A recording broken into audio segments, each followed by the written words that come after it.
வேலை விஷயமா வெளியூர் போயிருந்த இலக்கை எஸ்டேட் முதலாளி திரும்பி வந்துட்டாரு. பயணங்கள்லாம் எப்படி அமைஞ்சிச்சு ப்ரோ அப்படின்னு சொல்லி கேட்டதுக்கு, நடுவுல புத்துணர்ச்சி சாக்லேட்ட குடுத்து வாய அடைச்சிட்டாரு. வணக்கம் நண்பர்களே, நான் வேலை வர நாள் 14க்கு உங்களை வரவேற்கிறேன். இந்த மாசம் ஞாயித்துக்கிழமை விடுப்பு மட்டும் கணக்குல இல்லாம, எக்ஸ்ட்ராவா ஒரு சிஎல், ஒரு இஎல், ஒரு பப்ளிக் ஹாலிடே இருக்கு நண்பர்களே.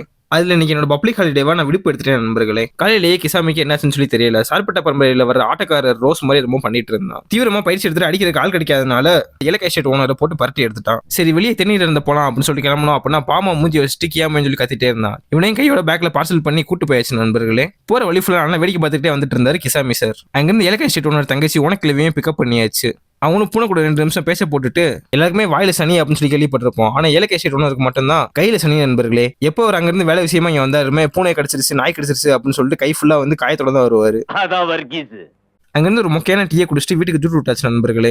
காலை உணவுக்கு காலையிலேயே சமைச்ச நாட்டி ஸ்டைல் பிரியாணியும் பெப்பர் சிக்கன் கிரேவியும் வச்சு முடிச்சாச்சு நண்பர்களே. அதுக்கப்புறம் எனக்கு டெய்லி சமைச்ச அடுக்குமாடி தொழிலுக்கு ஒரு பார்சல் பண்ணிட்டு பார்சலையும் கையோட போய் டெலிவரி பண்ணிட்டு வந்தாச்சு நண்பர்களே. பின் குறிப்பு நண்பர்களே, இலக்கை எஸ்டேட் ஓனர் நம்ம இலக்கை எஸ்டேட் ஓனர்னு சொல்லி கூப்பிடுறோம் சொல்லிட்டு ரொம்ப சங்கடப்படுறாரு. அதனால இந்த காணொலியில இருந்து அவர் பேரை வந்து பெரியவர்னு மாத்திரலாம் சொல்லியிருக்கேன். யாரெல்லாம் இந்த பேர் நல்லா இருக்குன்னு நினைக்கிறீங்களோ அவங்களாம் கமெண்ட் பெட்டியில வந்து கருத்துக்களை பதிவு பண்ணுங்க. அங்கிருந்து பெரியவர் வீட்டுக்கு கால் துடி பண்ணுவாங்கன்னு சொல்லி கூட்டு போயிட்டு அவர் எதுவுமே வாங்காம கடைசியில என்னை வாங்க விட்டாரு.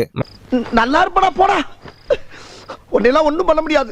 வாங்கிட்டு திரும்பி வீட்டுக்கு வர வழியில பால்ல தண்ணியை கலக்கல நண்பர்களே. தண்ணியில தான் பாலே கலந்துருந்தாங்க. அந்த டீயை வாங்கி குடிச்சிட்டு வீட்டுக்கு வந்து படம் பார்க்க ஆரம்பிச்ச நண்பர்களே. என்ன பண்ணுன்னு சொல்லி உங்களுக்கு தெரிஞ்சிச்சு அப்படின்னா கருத்துப்பட்டியில வந்து பதிவு பண்ணுங்க.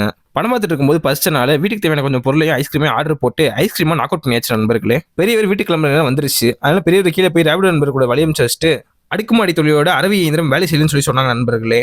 அதனால அது கொஞ்சம் சர்வீஸ் விட்டுட்டு வீட்டுக்கு வந்து எடிட்டிங் வேலை இருந்துச்சு நண்பர்களே. எடிட்டிங் வேலை கையோட முடிச்சுட்டு பூனை நண்பருக்கும் மீன் நண்பருக்கும் இரவு உணவு வழங்கிட்டு எனக்கு இரவு உணவா 2 வாழைப்பழம் சாப்பிட்டுட்டு உறங்க சென்று விட்டேன் நண்பர்களே.